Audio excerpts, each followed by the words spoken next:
তাদেরও জানাই সুভাষ সংঘের পক্ষ থেকে অসংখ্য ধন্যবাদ।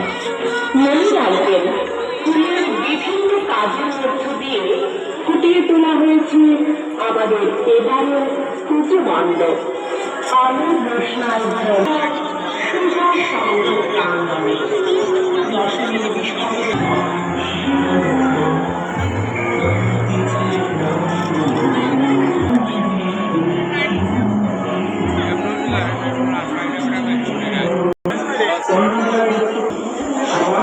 আমাদের তাই দায়বদ্ধতাও আমাদের।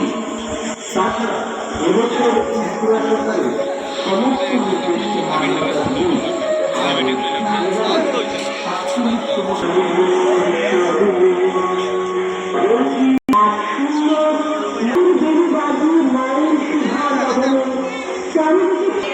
সংঘের ৪৭তম দুর্গোৎসব উপলক্ষে